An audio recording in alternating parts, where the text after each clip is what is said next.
Good morning.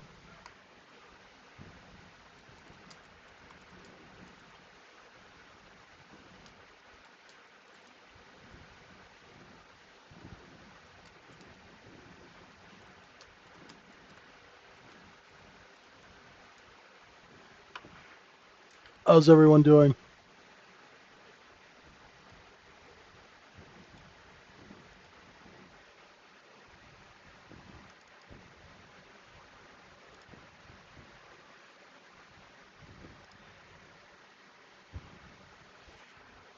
Hey, Kevin, how are you? What's going on, Lear? Green 007, how you doing? Now, Michael, don't start. Starting trouble already.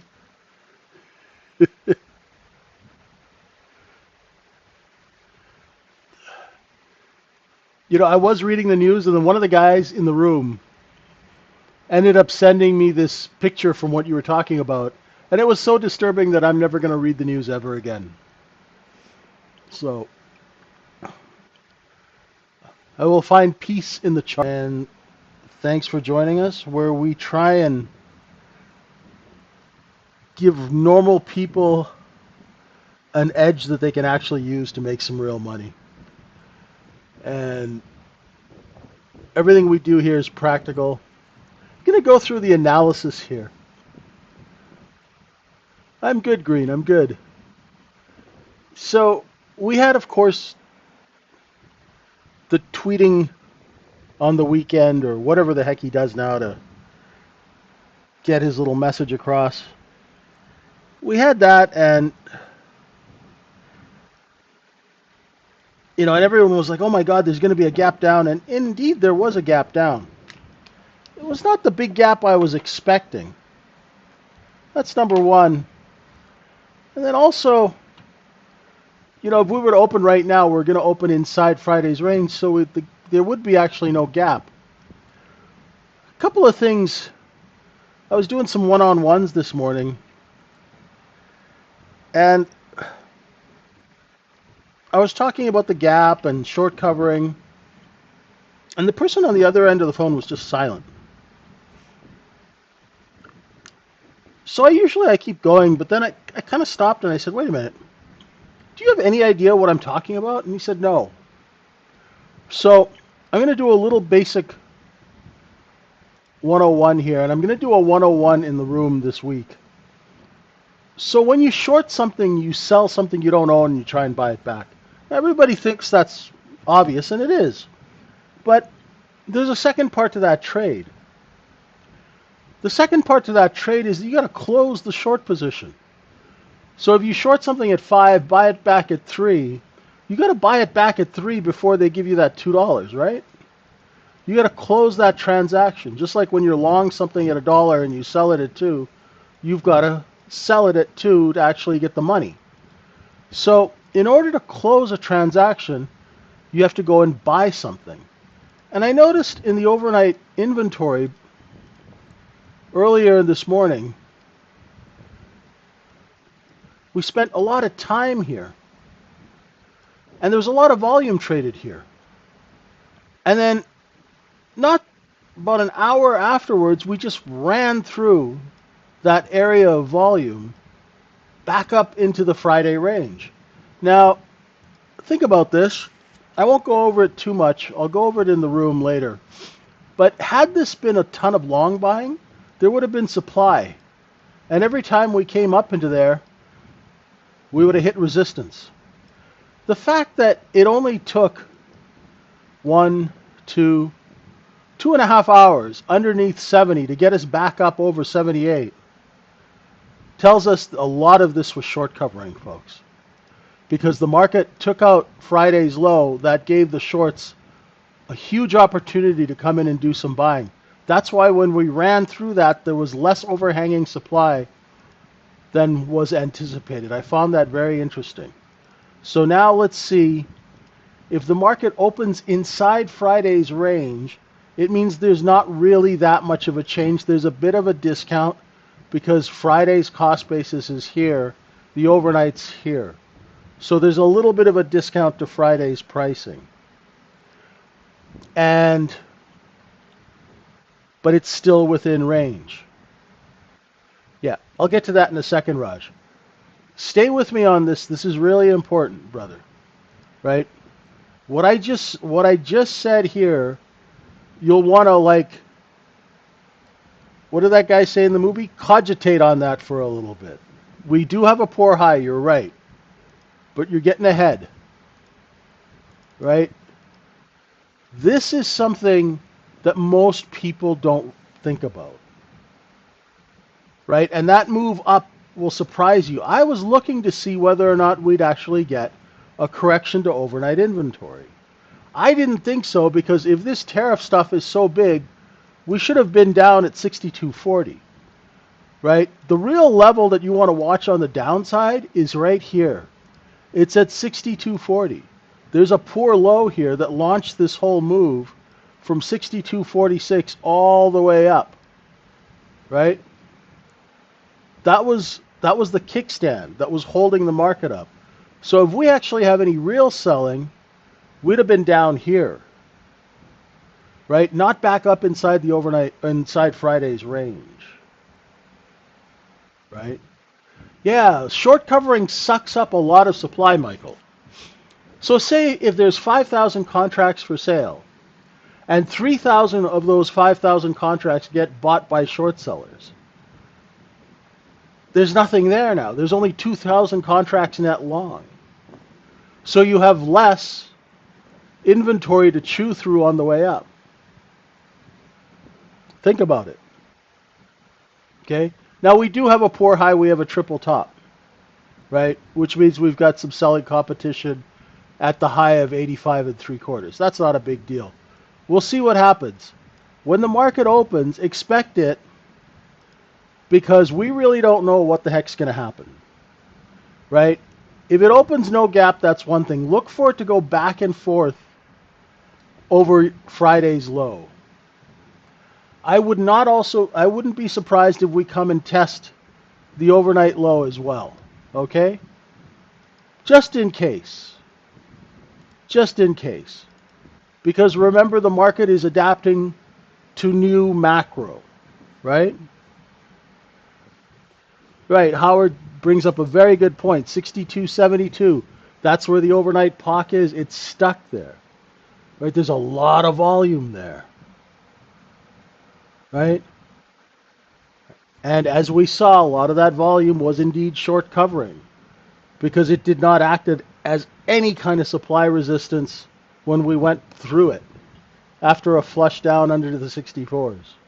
So things to keep in mind, right? Let the market open. It's probably going to chop around. Let's see what happens when the real players come in. Let's see what kind of customers come in the store. You'll use the levels, and we'll just trade our levels, right? And we'll see whether or not the market is taking this president seriously, or if the market's going to start ignoring what he says and just does its own thing. Which is an option. If you have somebody who's changing economic policy back and forth and back and forth and back and forth, right? The market will just kind of go, you know what, let's just go do our business, and when you figure it out, how about you give us a call? Right? Right now, I'd tend to agree with you at that 85 high, that triple top. I don't know if that's going to hold. Let's see. One thing I will tell you, and I agree with him, if this thing opens and it cannot take out the Friday low, it's going to rotate higher. Now, there's a reason, and that is overnight inventory is still 100% long. I mean, short. Dear God. Sorry, Monday morning brain. Overnight inventory is 100% short. Oy. Because all of the trading is underneath Friday's close. So the normal move is to do that, right? Well, to buy the dip, people have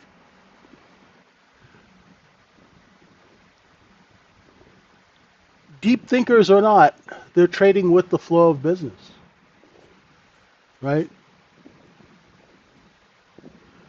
You know, if you're trading a market that has a limited amount of supply, if you're trading a market where the large major stocks that make up the S&P 500 trade less than 1% of the float, if you're trading a market where massive money management institutions control 60, 50, 70, 80% of the float of publicly traded companies, and those floats are locked up for a 30, 40-year period of time.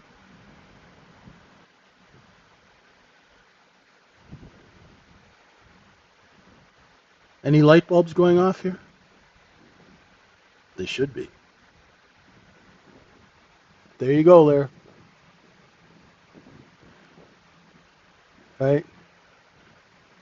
Long plays are better these days because the market at this point in time is structured. Right? Interest rates are low. Positions are held for decades. Assets under management are how people get paid.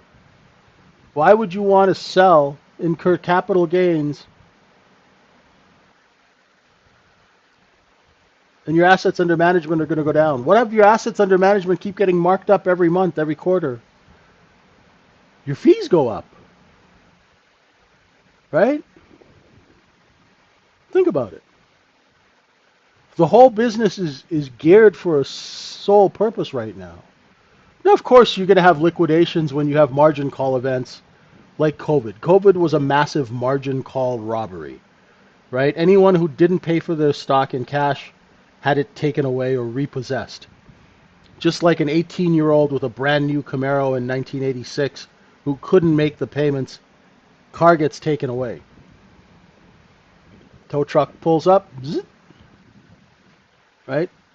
Same thing here. Margin clerk pulls up with a tow truck, hooks up your stock, and off it goes. Well, look at that. Just did a look below and fail of 62.80 and a half. So let's see what the day holds. Remember, if you are in doubt, sit and do a little watching. Hey, Lonergan, what's going on? Right?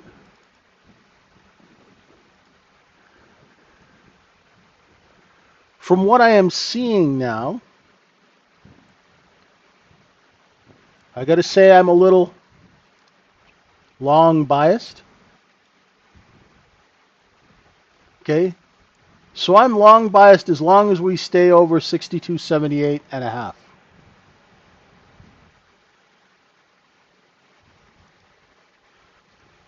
It's amazing how much leverage there is in these markets, right?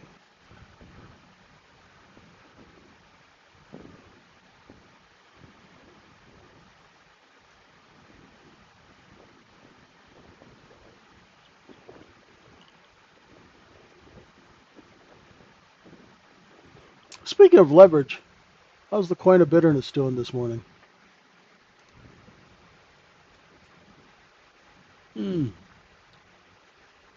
I've got a level 121.841. We're just bouncing around there right now. One thing is, folks, you know, a lot of people, and I hope a lot of people didn't get short last night and get stuck short under 74 because they were watching the news and they thought the market was going to fall apart. It's just like that one guy that some dude I was reading, and he said Bitcoin's never going to get over 112. And that caught my eye because he had like a couple of 100,000 followers. I was like, what is this dude talking about? So I looked into it. and he was one of these, Katrina and the Wave kind of deals, a wave dude. And he was like, it's never going to get over 112 ever again, ever, ever, ever. I was like, that's a pretty strong stance to take in something that only has 21 million coins and is now institutionally accepted. And lo and behold, it's trading 121 now. So remember, folks, trust the chart. If we open inside Friday's range, Lear, the gap will have been filled. But you guys kind of look at the gap as the close as well. So for me, it's all about Friday's range. If we open here, there is no gap. If we get up to the close, it means inventory is corrected. But that's just potato, right?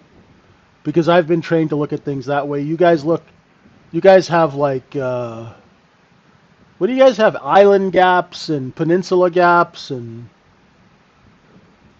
Cool Ranch gaps and honey mustard gaps. You guys have all sorts of different gaps. I just have one gap, right? If we open outside of the previous day's range, there's a change in business, up or down, right?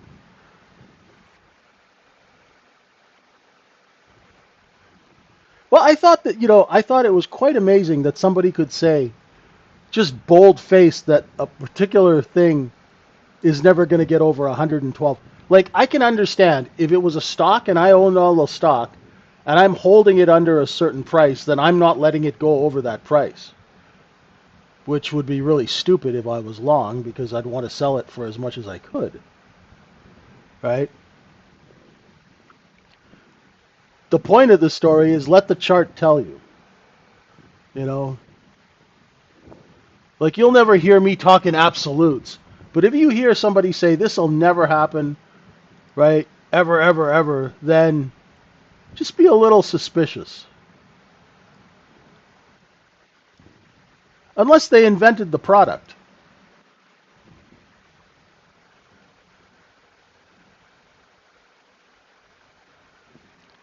Yeah, well, you know my feelings on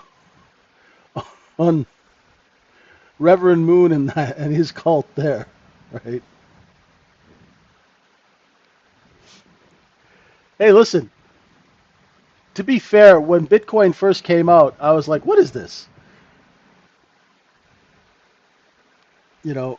But after Hunter Horsley from iBit came on our podcast, and once they figured out the counterparty risk, right? Things got normal. Your grandmother called wanting to open an E-Trade account? Do they still is E-Trade still open? Or was it bought by something else? Remember the E-Trade commercials from about 20 years ago? They had the funniest commercials. I don't think they still exist, do they?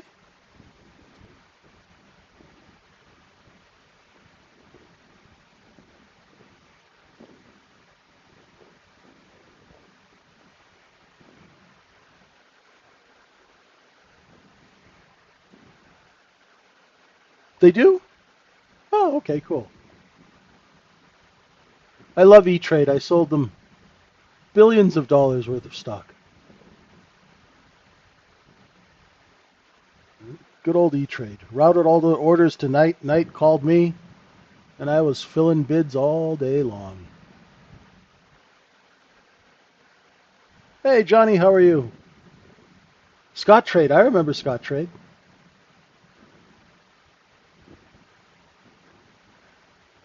Who knows? Maybe grandma's going to do some shorting. We're not sure. We're not sure.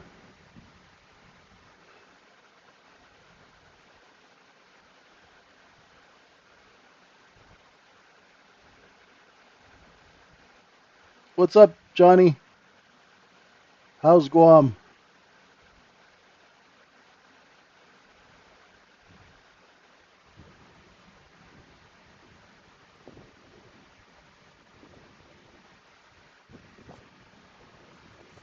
You know what I miss? I miss having a brokerage account with a market maker.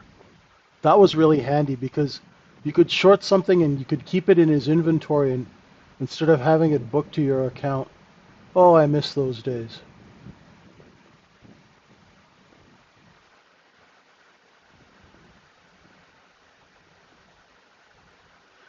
Really?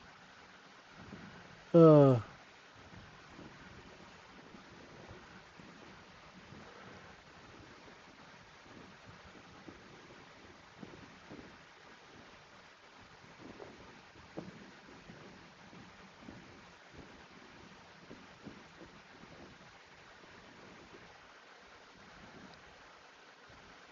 oh, that's cool, Timo.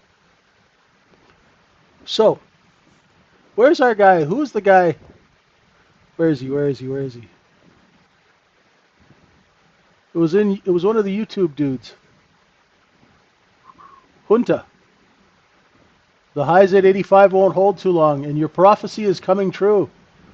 Look at it creeping. It's just creeping on those 85s. Look at that triple top. So there's at least an hour and a half, maybe two, of stops here. If we take out the 6286s, there's really not a lot of structure between there and say 6293. So if we get accepted above 86, be careful on the short side, my friends, okay? Because inventory still has not corrected upwards as yet, fully.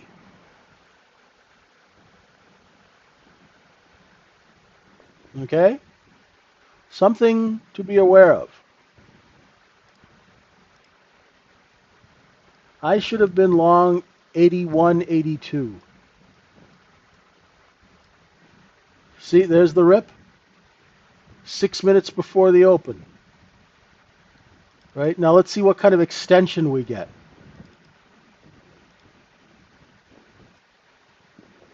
There we go. I'll give that a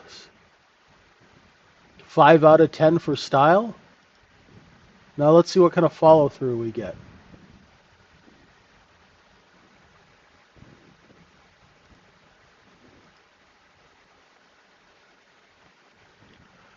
The first stop I'd say is 62.94. And then 62.98 is going to be the next physical stop.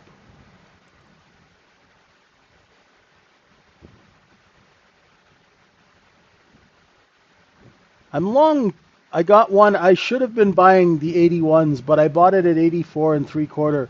And like a dummy, I only bought one contract. So I'm going to just put in an 87 and 3/4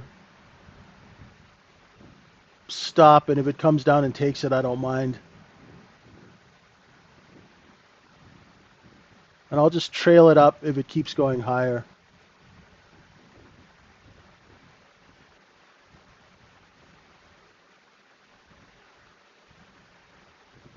I should have been long a little earlier, but I was flapping my gums. Gonna move it up to 88 now.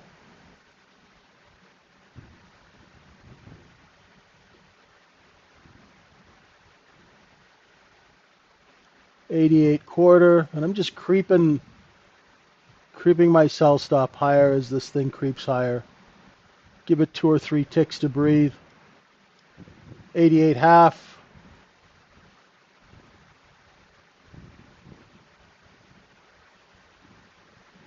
I'll probably get taken out at 88.5.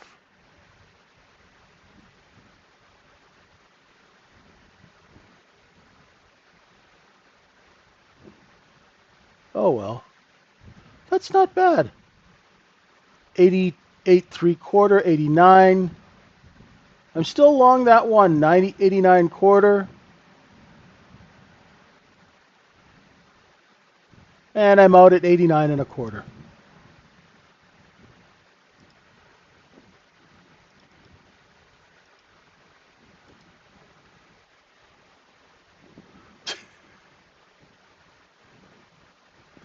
The low and high of each half-hour bar, Michael, are where the stops are.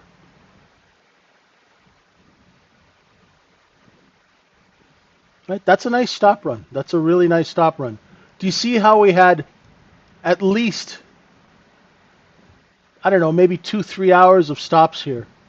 Because anybody who was short was using that as a stop. So when that level got taken out, it forced a lot of people to come in and buy.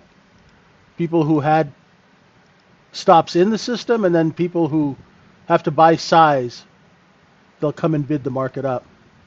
Now let's see if 93.5 works as a level.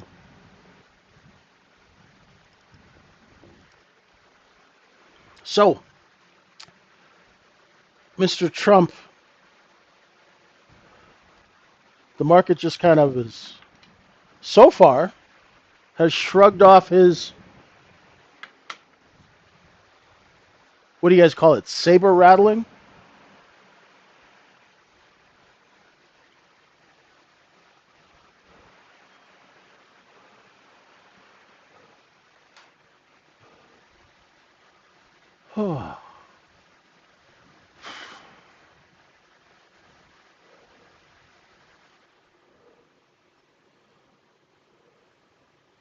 Here we go, here we go.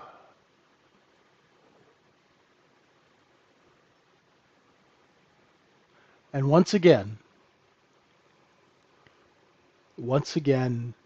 this market has the annoying habit of shutting off supply just when everybody goes short. Magically, the supply just disappears. I am staying in England right now, in Liverpool, in the beautiful city of Liverpool.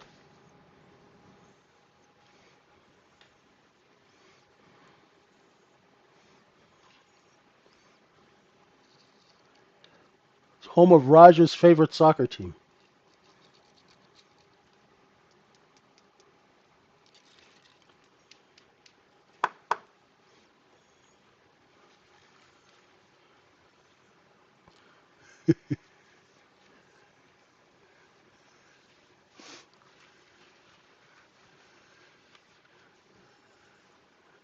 No, he's not awake.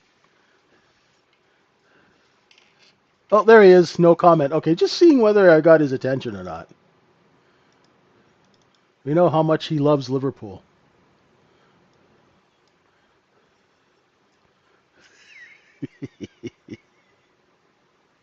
All right, went right through 93.5.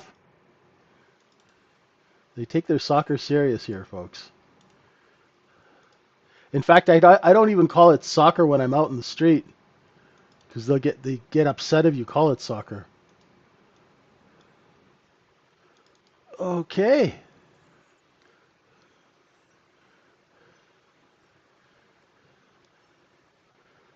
Now, let's see if we correct it all lower. No, not at all.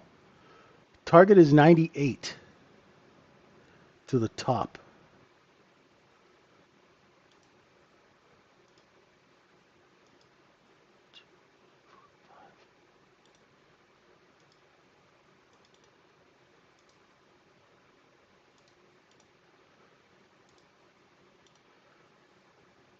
No, I know there's another team here called Everton, but I don't know. I still haven't been to a game. All right, we're going to backfill now. Now, when we backfill, ladies and gentlemen, we're going to go looking for a buyer. The obvious place a buyer will be here is between 86 and 87. That's where we took those stops. So if you're short, right, if you're short, watch as the market comes lower, right? Say you're short the open. As the market comes lower, put some bids in and try and front run this 87 area so you get a fill. Yeah, Everton, the new stadium's just like 5 minutes away from where I live. I haven't been inside it. See? When I draw a new cost basis tilt is, say, if we have some news and we get like a 20 point spike or a 30-point spike, then I'll redo the levels. But usually I just double them, and usually it doesn't go more than 8 or sometimes it'll go 16, right? It's like 2, 4, 8, 16. I rarely get to 32 times balance. If it's that bad, then I'll just redraw them, right? Now, let's see where they sell into this. If we can't get back over 93.5, right? We can see that there's a seller up here. So if we can't get back over 93.5, you'll be looking to short it down and just use the levels to cover if you are not familiar with that.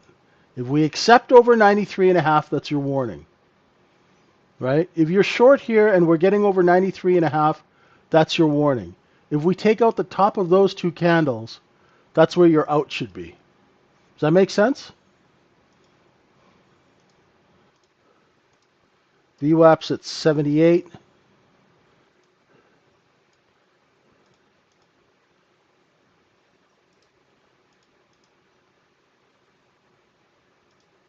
Just grab one of these little things.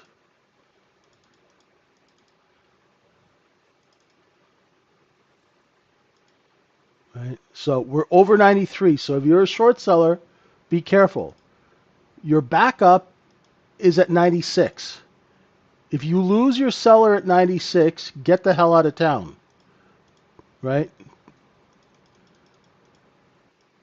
Watch as we come to 96. See, the sellers are still there. Right?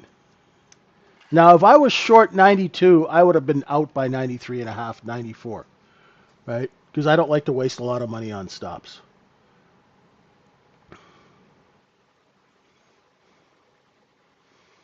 It's hard to be a very high conviction short seller in this market.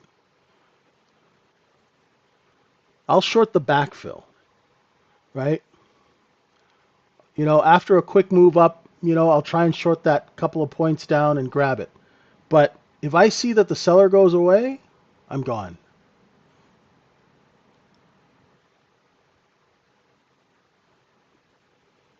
Now let's see if the bids at 90.25 still hold. If those 90.25 bids hold, see, and this is the worst, it stops you out and then it does the trade.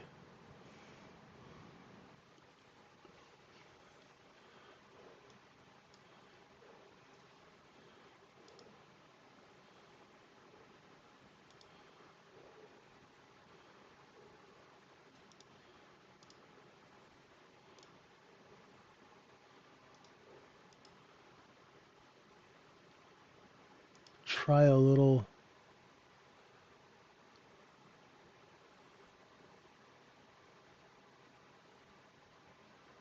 Watch this next candle. And I'm looking for a seller somewhere here.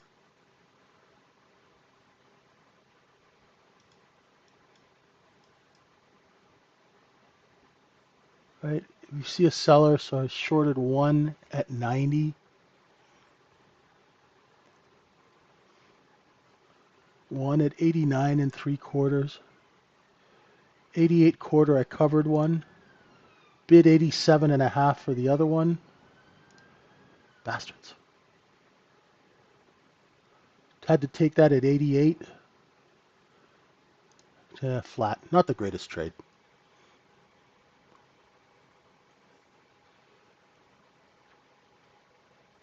I should have had my buy orders in a little earlier.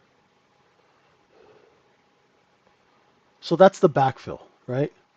The market goes up, creates demand, goes back and fills in supply. I short the backfill once I see that a seller is present.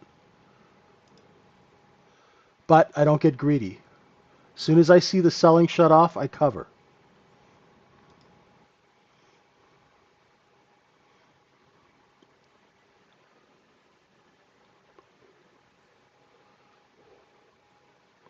Now, normal business would be to do some distribution here, right? Because we've got product underneath 86. If we could get rid of it here between 90 and 95, that would be good business.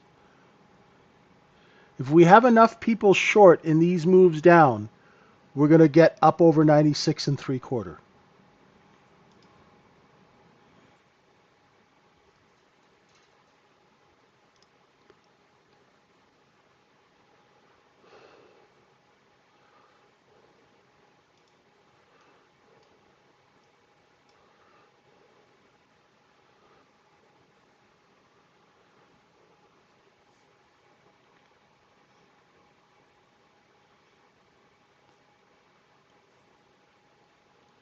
So now I'm waiting to see if we get back over 93 and a half. I could be missing a short here, but after this move up, let's see if we backfill as much. We shouldn't, right? There's 93 and a half. There's a seller at 93 and a half. That's okay. There's a seller right here.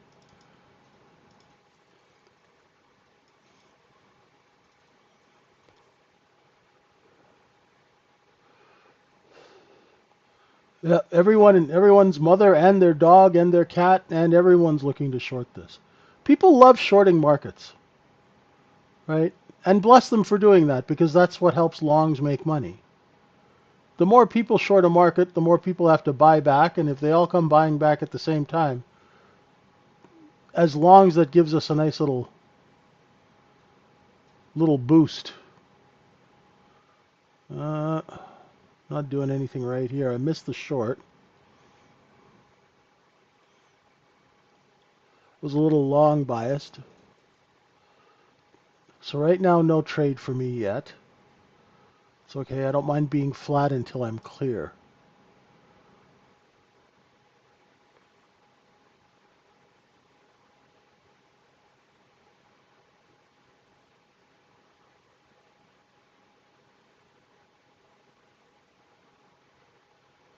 This balance is kind of hard to trade because it looks so shaky, right? It looks so shaky. I'm just watching that offer. Because if the offer starts to lift, then I know that yeah, maybe not the short, the short's not the best thing to be doing.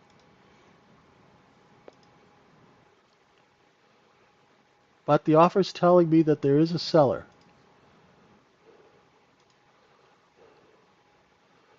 So if I'm selling the 92s, 91s and 92s, see then my my seller is right here, and that's not really, it's not giving me much confidence. And now you can hear me talking through this. I'm not really convinced about the short.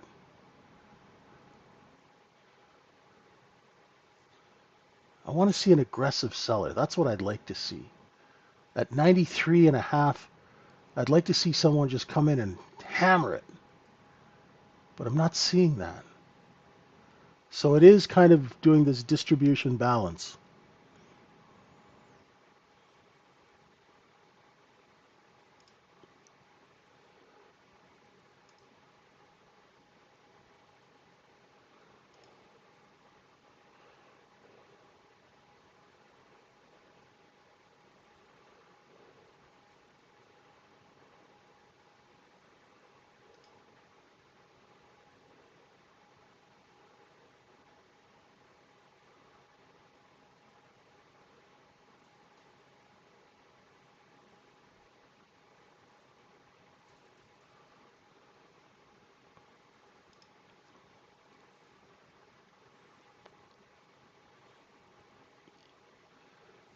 Okay, shorted one at 92. Sorry, I didn't call that out. Flat at 90 and a half. Not that great. Like I said, last week I said I got to work on my shorting.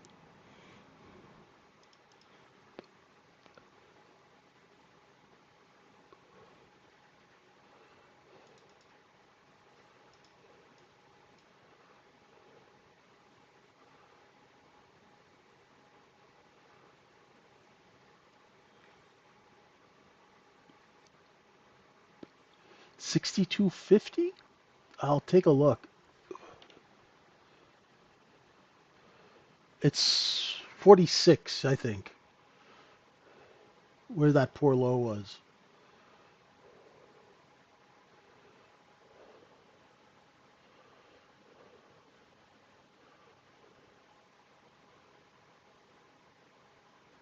Got it. Okay. All right. Here we go. Looking for 87s on a cover if you're short.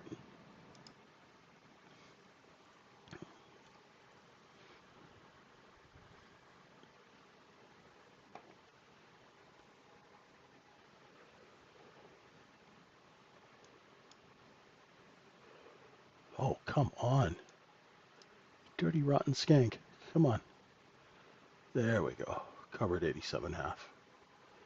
Jeez. Yeah. My timing on my short entries is not good because I'm hesitating.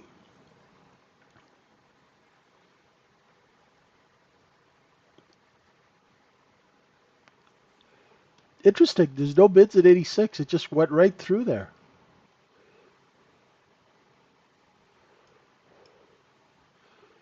Very interesting. Must have been a fairly decent sized sell order. How is the book looking here? It's not super thin. It's thin enough, though. It's thin enough.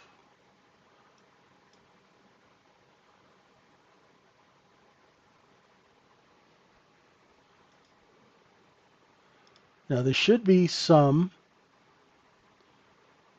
front running of 78.5. Right? VWAP will be there. If you're taking a responsive counter inventory long, make sure you put your sell orders out. Right? I bought some at 80, 81. My average is 80.90 on 4. I've got one left, and I'm selling into these 84s here. See, crappy on the short trade, but that counter inventory long trade, as soon as I saw this, didn't take out 80.5, started buying those and sell into that strength.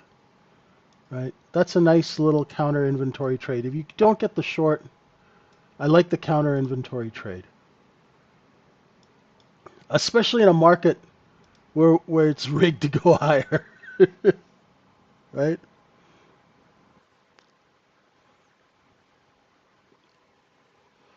The backfill was a lot bigger than I thought, Raj. I didn't think we'd break 86. That's why I didn't short any kind of size. I thought at 86 we'd have more bids, so I didn't want to short it there or above. I thought we were going to stop at 86.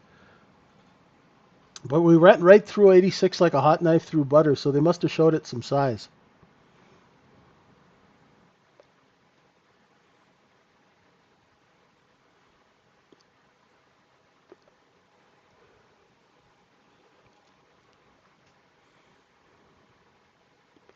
Eighty and a half worked again. I did not take that long this time. I'm flat. Yeah, VWAP front run as well, right? And often with me, if I screw up, you notice how I was kind of like, I was like full of hesitation here. And I missed that move. So the nice thing is if you miss this move, don't freak out about it. Just take the counter move, right?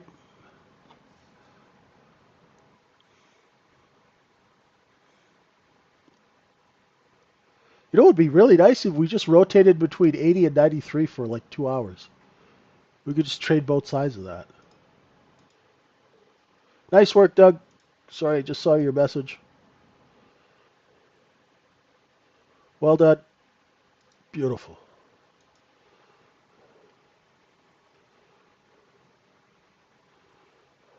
Okay.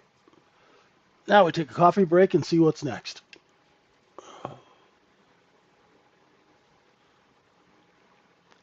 Sorry, Sonny, I missed your question. How did I see the shorts cut off?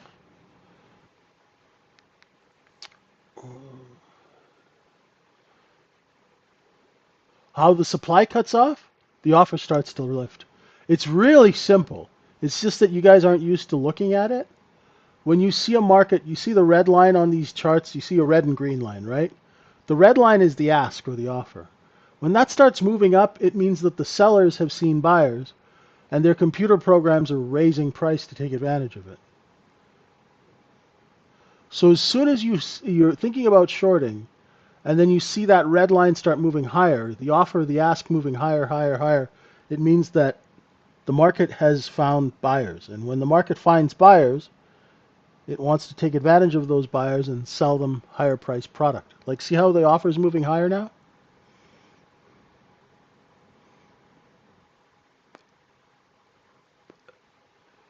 So if you're still long off the 81s, 82s on that sort of fail to look below 80 and a half, you're going to get a rotation up.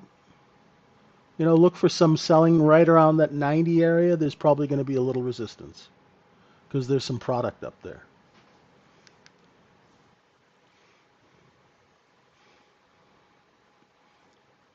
Nice work, Moran. Nice work.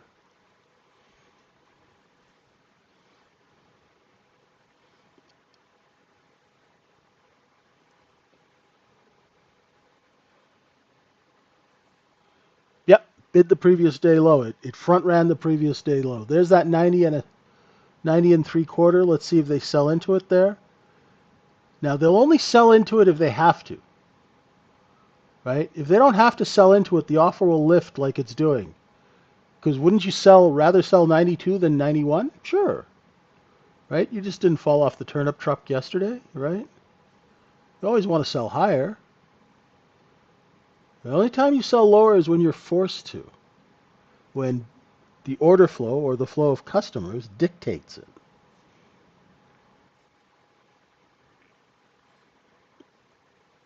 True rotation takes us back to 93 and a half, top of that purple zone.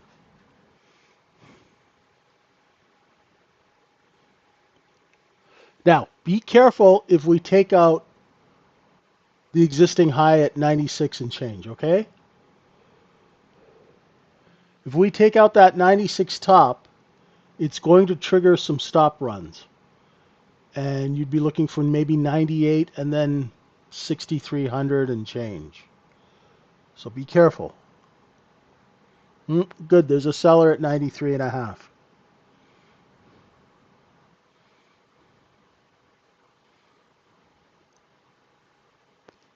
This washing machine action, where it does this, down and up, it does two things.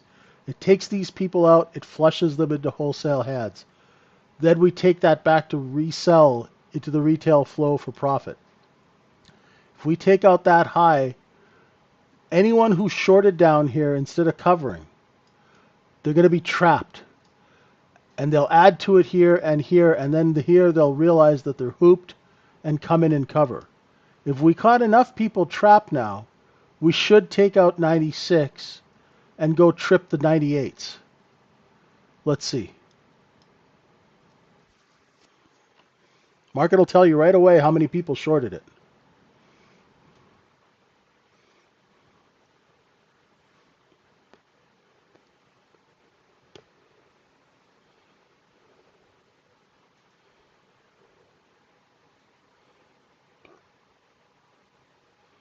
Now let's see where they bid it on the backfill.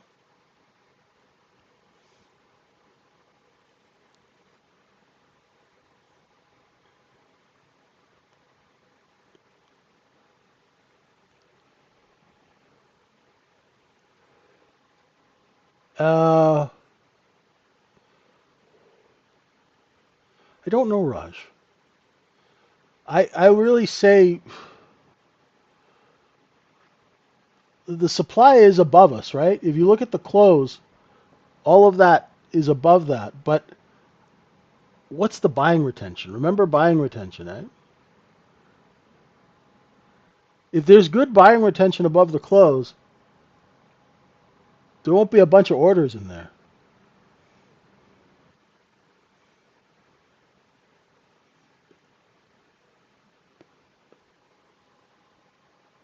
Hey, nice work, chart.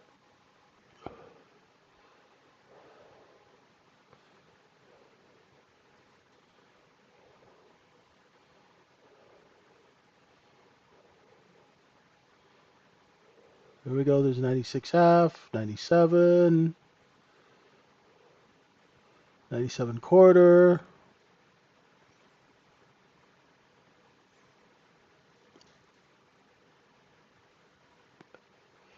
Close. They sold into it.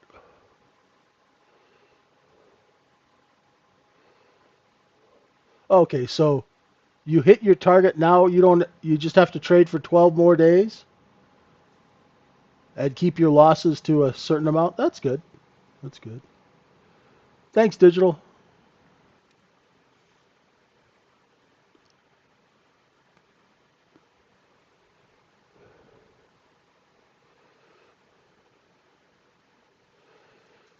The way this market trades is very deceptive.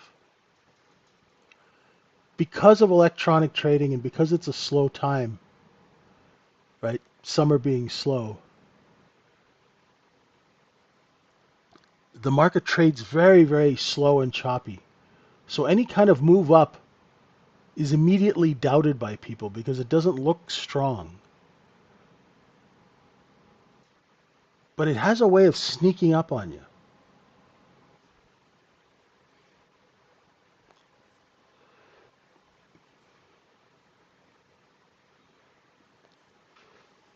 Now, is this a look above and fail of 93 half? Try a little short here. Try a 92, 92 quarter, half short. And if it gets above 93 and a half, I'll start cutting it and scratching it, which is happening already. Yeah,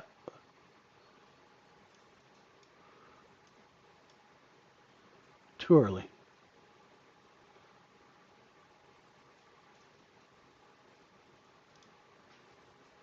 Yeah, scratched.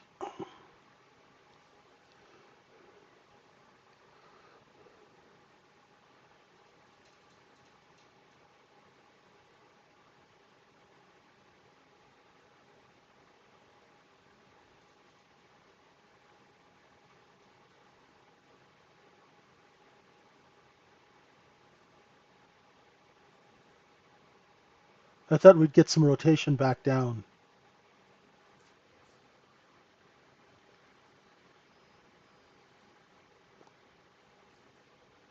Oh, it's good to hear. Sure. So you have to trade for 15 days, eh? Is it 15 days in a row? Consecutive days? I've always wondered about that stuff. Thanks, Suddy.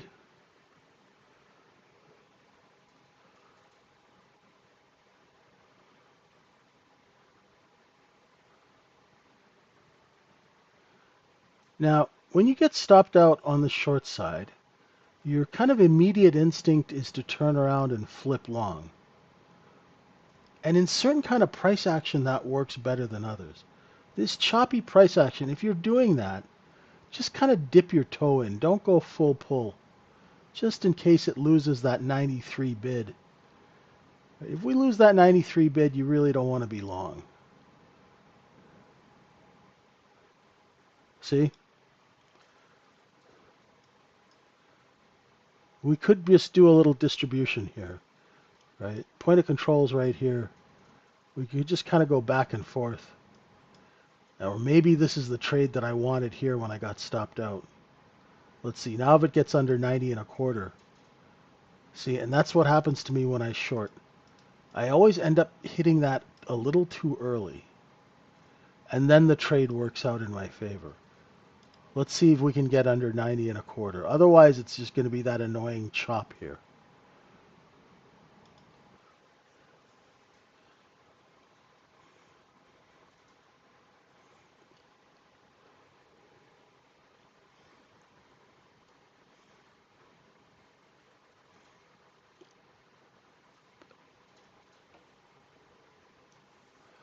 Okay. I think I'm going to take my hand off the mouse until the next period. Yeah, you see? My timing is off on the short. Right? That's okay.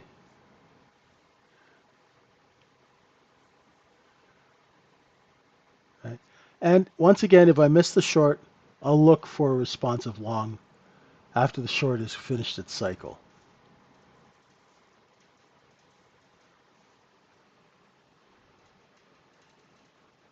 If you look,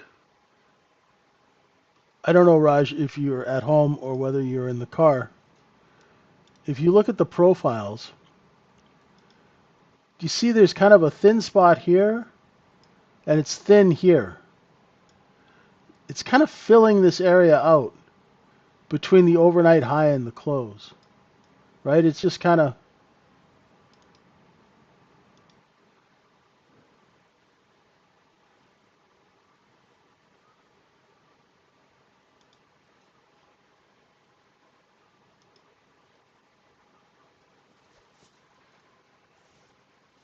oh, okay, cool. Yeah, that's the trade I wanted. I wanted a 92.5 short to cover 88, 87, but I was too early. Got stopped out, and then I didn't take it again because I hesitated.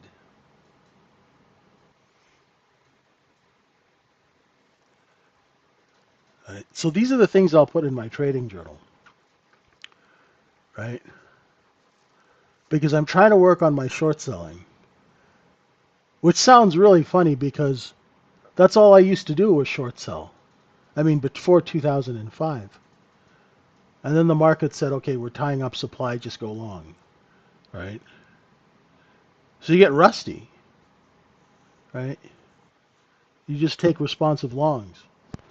Now you could do that, but I think it would be lazy of me to not trade both sides the way I used to. So I've got to work on my timing and I got to work on my hesitation.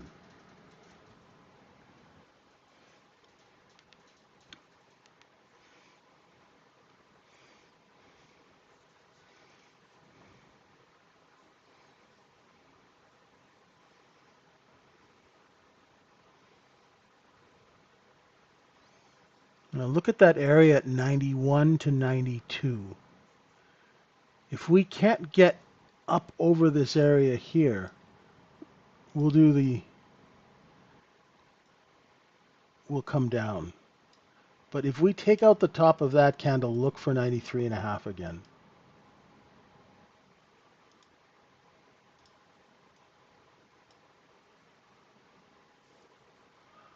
There's a seller at 90.25 right now. What would you formulate to journal? I just, like, my journaling is really simple, Michael. It's just like, ah, see, for me, how I work with this is if I'm aware of something, then I can work on it, right? Sometimes, you trade and you really don't know what you're doing wrong. So now I'm aware that my timing is early, which is usually a thing for me. I'm always too early, right? That's nothing new. Hesitation is something that I've got to work on, right? So I think I'm hesitating because there are so many short positions in this market, right? So that is kind of biasing. It's causing enough bias to keep me from pulling the trigger as fast as I need to, right? The other thing is, okay, so that's one thing. The other thing is I'm not trusting the chart as much as I should, right? And maybe I need to get past the hesitation, use a little bit of a bigger stop, right? And realize the short's going to take a lot longer to sort of play out because there's so many bids underneath. Just things like that. So I'm just trying to work on how efficiently I look at something and execute it. And whether or not I'm being biased, right? Like sometimes bias is not even, I find for me, bias is not even trading in the wrong direction. It's hesitating when you're trading in the right direction. You know what I mean? If I'm long biased and I'm shorting, I'll that 10-second, 30-second delay, of executing will sometimes be enough to kind of screw up the timing of the trade. Like you're not like really in the flow. Do you know what I'm talking about? I don't know if you guys know what I'm talking about.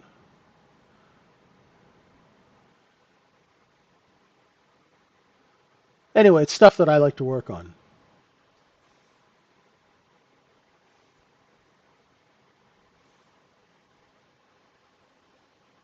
Hey Joe, what's up? And I do feel Monday morning too.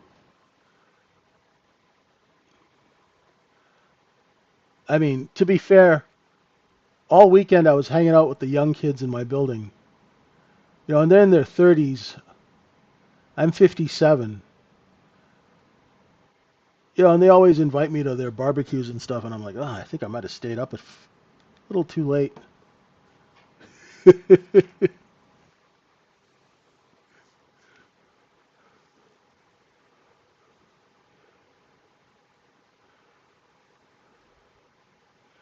I understand. What I try to do, Michael, is I try to run like, you know how when you turn on your car, it goes through the electrical system and see if there's any faults? I'm kind of doing that with my own brain, and I try to use trading psychology in a practical manner, right? Instead of after all the damage is done, I try to like, am I hesitating? Why am I hesitating? Right? Maybe it's hesitating because I have a bias, right?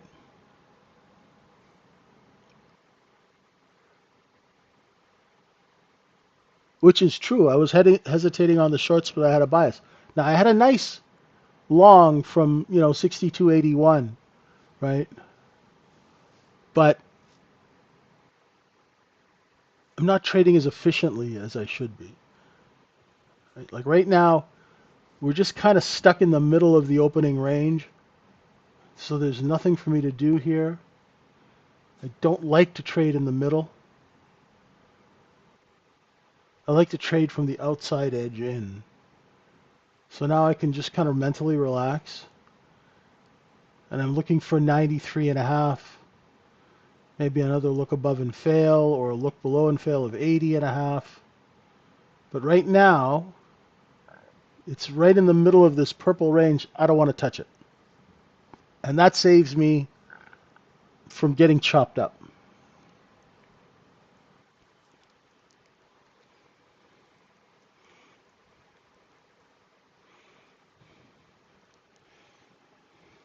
It's going to be a little bit of a... Oh, I'm just using the opening range 62.80 to 97, like the whole range. Now, I know some people have that 30-second opening range and they do it by time. I don't do that. I'm pretty simple. I'm just looking at the first two half-hour bars.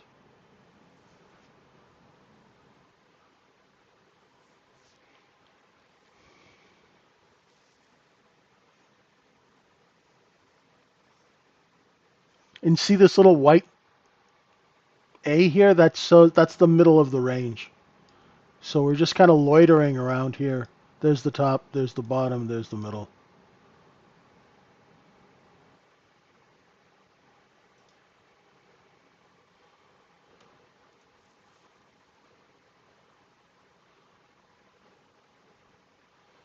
Well, there are sellers at 91. Now, if the candles start getting smaller, folks, it means that the flow of business, has started to slow a little bit, right? So the market opens, everybody comes and rushes the door of Walmart. Now it's just kind of a slow, steady stream of customers, right?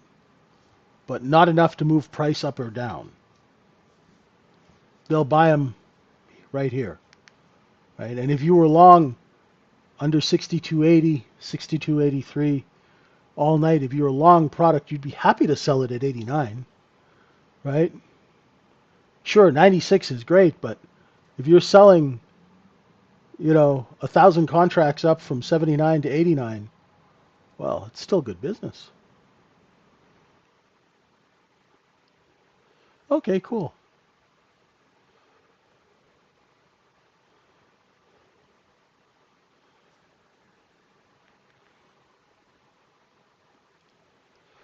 Hey, Leslie. Yeah, it's an opening range inside Fridays and Wednesdays.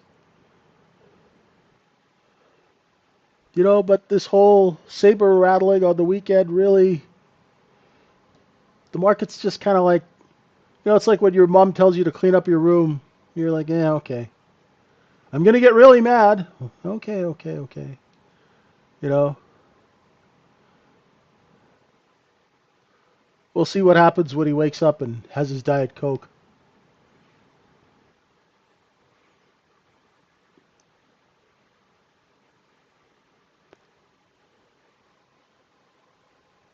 Yeah, exactly.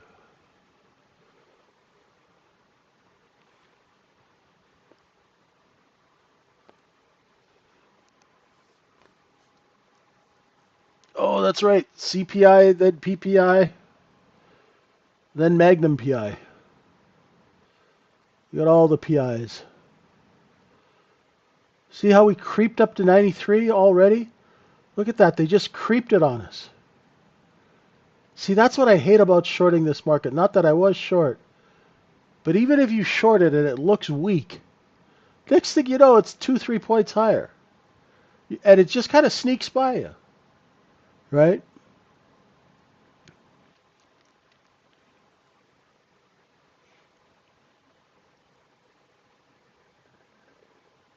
No, Raj's mom and my mom, Leslie, were like, they were cut from the same cloth. They'd never tell us that they're proud of us. They'd be like, "Hmm, you didn't become a doctor." Oh God, worse. Like elephants with rabies, moms.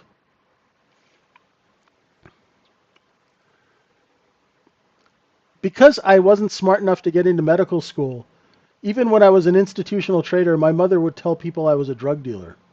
I don't know what he's doing. He didn't go to medical school. He must be a drug dealer, right?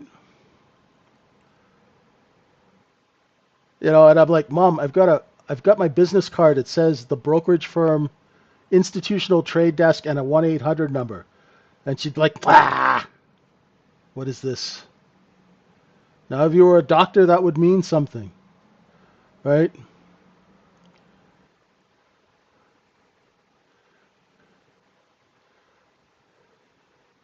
My mother and my grandmother were so disappointed that I couldn't get into medical school that they told everybody I was a drug dealer. Well, I was selling stock, so it's kind of the same thing, you know.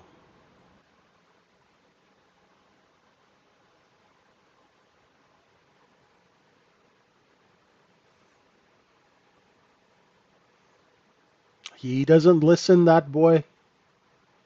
He could have been a doctor. Now sitting in stock mock pock. I don't know. He's selling some drug. Brutal.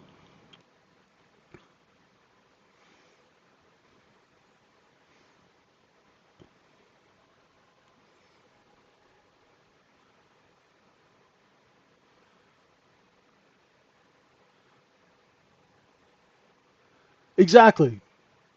Yep, you're right, Rolly.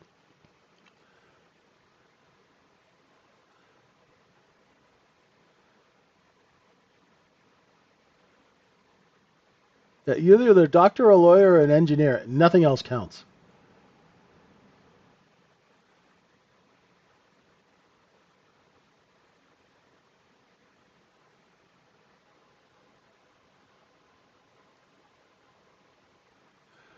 Oh man. Okay, come on, market. Enough of the coffee break. Get back to work. We've got paying customers. Come on. Gee whiz.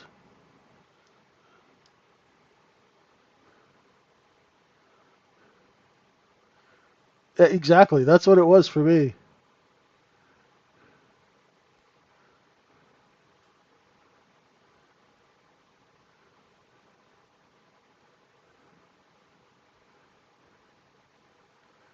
Oh, if they wanted me to be a doctor that badly, they should have never let me work in a nightclub when I was 19 years old.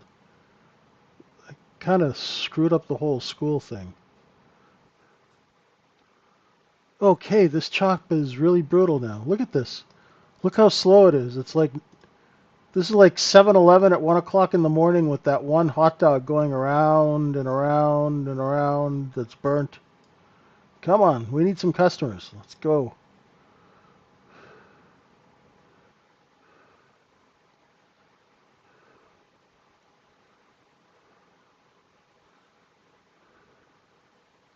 B is an inside bar so far.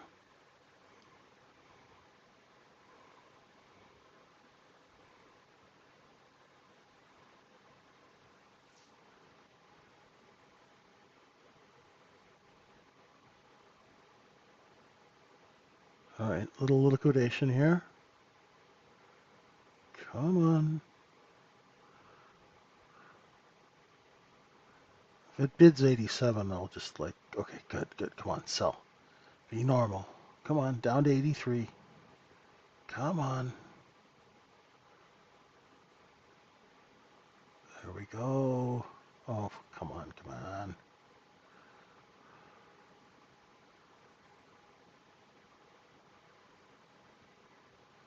All right, this is when you just kind of need to relax, right?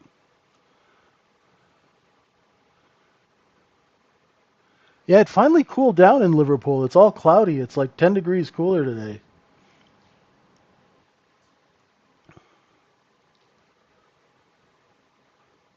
It's nice to take drop the heat a little bit.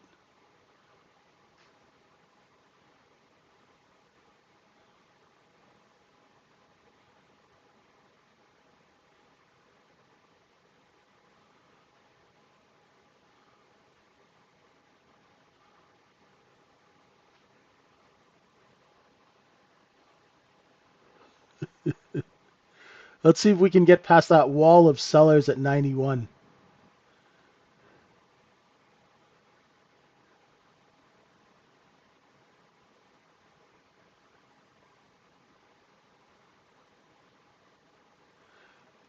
You know, the one thing, folks, if you do find it too choppy for you, don't get sucked in to trading it. Just wait. Go for a walk, you know. Remember, we're just starting out the week, right?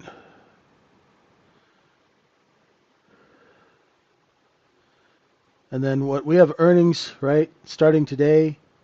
What tomorrow we've got the Prince of Darkness with their earnings, right? BlackRock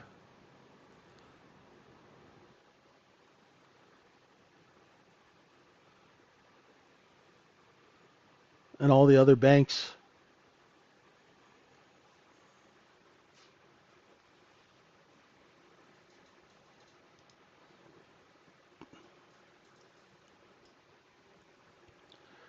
Back to 93 and a half.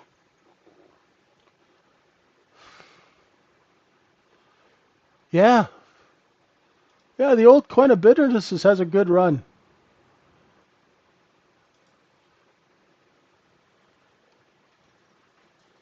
This is the first time in my life I've actually held something for more than 24 hours.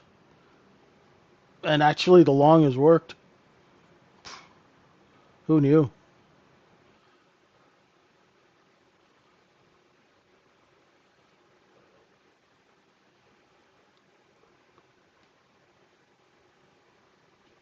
Okay.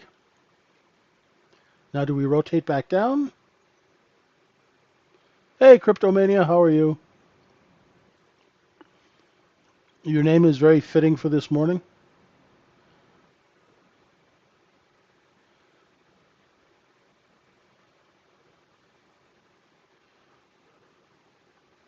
Anybody have any questions?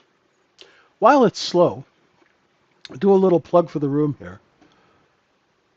At thetradingsyndicate.org, we charge less than 50 cents a day. Come hang out with us for a while, see if you like it. You know, there's no contracts. You can just try a month out. We'll teach you practical, real world information that you can use to actually make money. If we can't figure it out something, we'll find a way to get you help. And we never try and BS you. Watch out if we take that A high, we'll hit 98. And we can help you with those evaluations, right? If you're having issues, getting stopped out too much, blowing up accounts, whatever, we can help you with that. We can help you with the evaluations at Apex, things like that.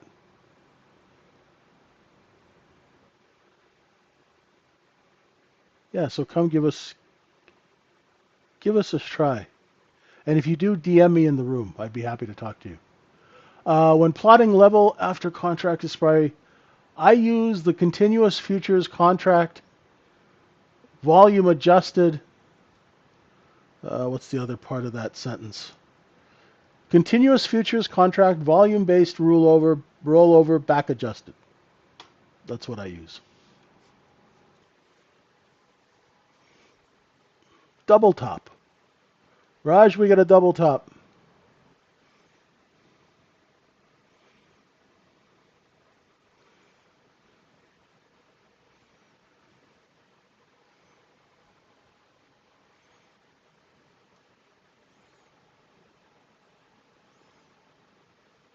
This means a little selling competition. Right? Like right before that 98 stop from Friday's the top of O period. There's bound to be some. I mean, hell, if I was long at 90 with any kind of size, I'd be hitting every bid from 97 down to 94. Be like, thank you, sold, sold, sold. Right? Say if I was long 90, 91, and you came to me and JJ, can I show you and as soon as you didn't even have to get the whole word bid, can I show you a bid 62.95 for 100 contracts sold? Can I show you a sold, sold, sold, sold all day? Right? This is beautiful. I mean, that point of control is at 92. So if your inventory in the short term is priced between 90 and 92, and you're selling 95, 95 and a half, 94, that's good money, right? That's a lot of cabbage. On thousands of contracts. As soon as you see buyers coming in, what I do is I look at those levels like the close and the open, like a glass door. When the price gets to that glass door, if the sellers see buyers lining up, they'll raise price like they are now. Right? If they see buyers walking back to their cars, they'll lower price and go, hey, wait, wait, wait, come back, I'll give you a better deal. Right? Just remember, it's a market.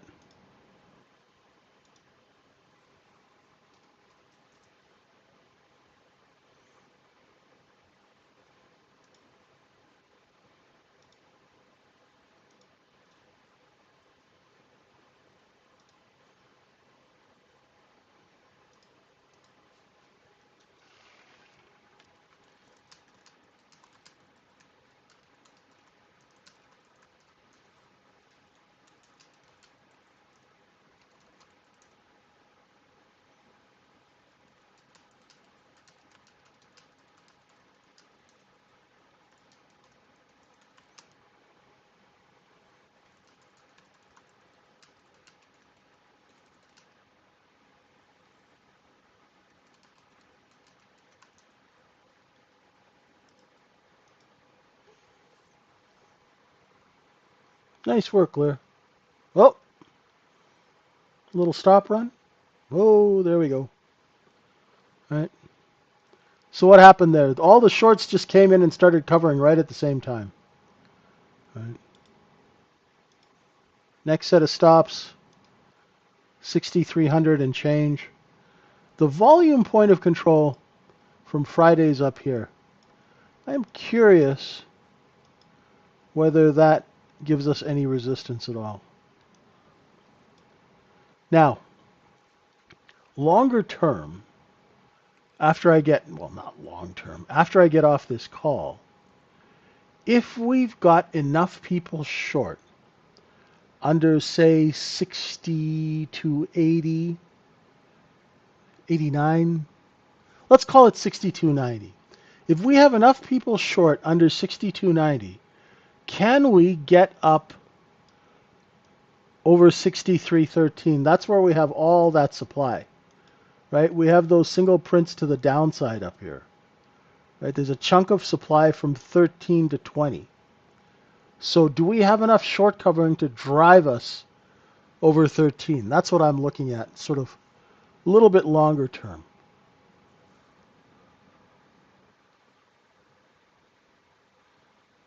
Yes, we did, team. Hey, how you doing?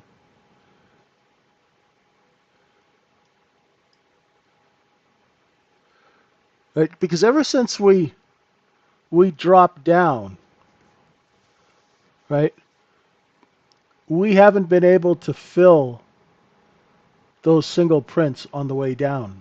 We don't. We haven't been able to fill them. Let's see. Right. I left them on there. Yeah, I left them on here. They were from the overnight. Let's see if they actually print. Just kind of curious.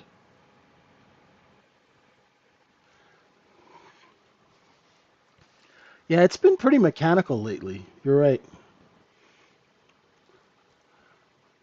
Right. The other time frame still coming back from the Hamptons.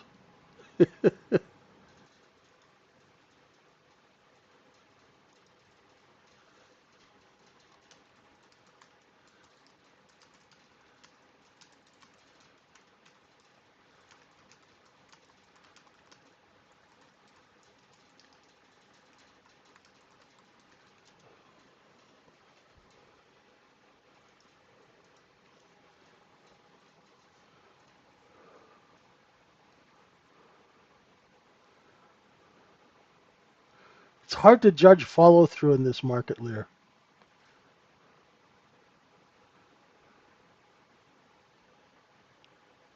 Yeah, overnight shorts are not happy. Listen, if I was short 62.80, I would be just pissed right now.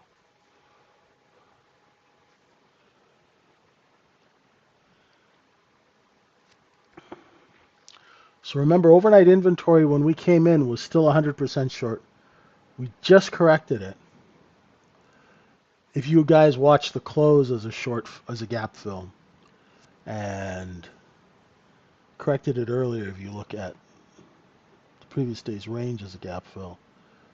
But also interestingly enough, you'll take note that today's low couldn't take out the low of Friday, right?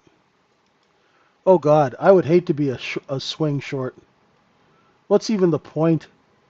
You might as well just hit your head on, you might as well just hit yourself on the head with a hammer. It's just about as much fun being a swing short. I mean, unless your timing is impeccable. Good grief. There's like no room for error being a swing short these days.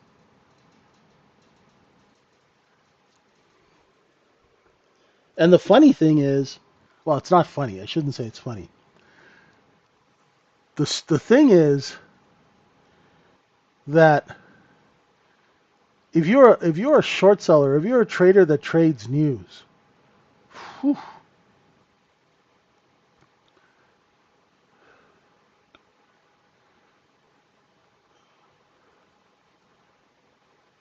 because the news just keeps saying doom and gloom, the markets just keep barreling higher. So I think a lot of people trade news, and you can see them just getting trapped and trapped and trapped.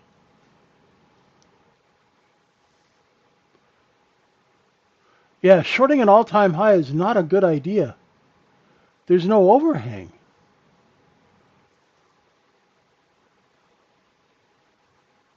You know.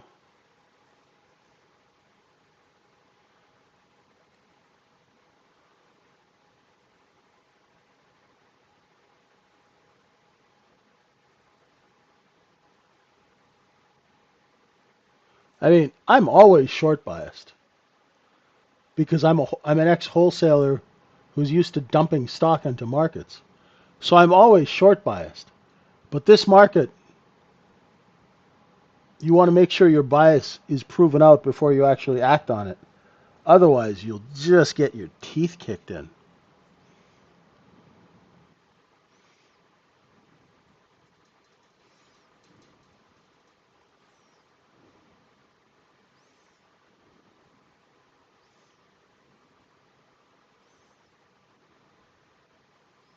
I'm thinking a 92 short, 92 and a half short. Overhang is just overhanging supply. So if you have a market, say this is the market here. Pretend that these are daily candles, right? And we keep making new highs. There's no overhanging supply here that's going to sell into this. See, if you're trading here, that's overhanging supply. But when you clear new highs, there's nothing at the left that's going to sell and depress price. So that's why markets, when they hit new highs, tend to keep hitting new highs.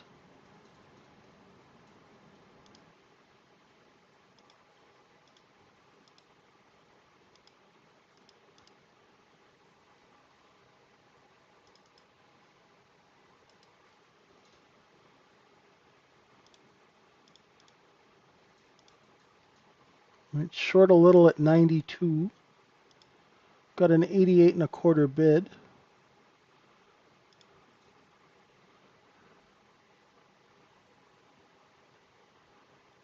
Look above and fail. Okay, I covered one at 83, 88 and three quarters because I couldn't get it at a quarter.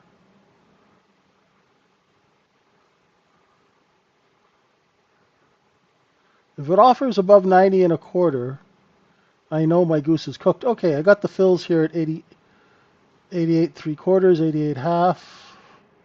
I got two left to cover. Three quarter bid, 89. Three quarter bid, nah, I'm taking them back at 89. I'm flat. So I shorted 92 against 93 and a half. And I just put bids in here and let it hit me. The trade was a look above 93 and a half and fail. Right? So I saw the candles, the sellers starting to compete.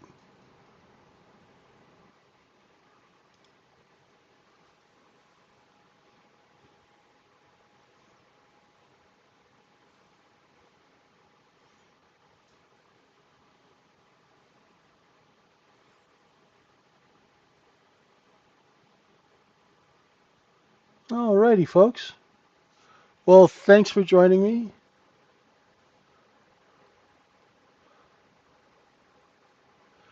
You just probably didn't see the seller engaging as actively as they were.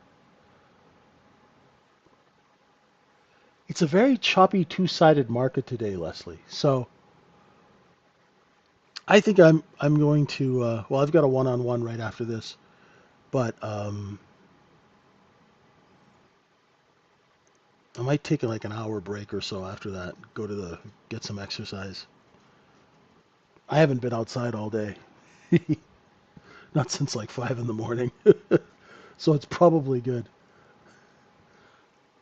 My girlfriend will be asking how many steps I took today, so I better go work on that. Thanks, everyone. Come join us at the Trading Syndicate. And I really appreciate you guys hanging out with us today. And we'll see you bright and early tomorrow morning for the London Open at 7:30 a.m. UK time. Thanks, folks. Trade smart out there. Keep your head on a swivel, okay? Bye for now. Mm-hmm. Mm-hmm.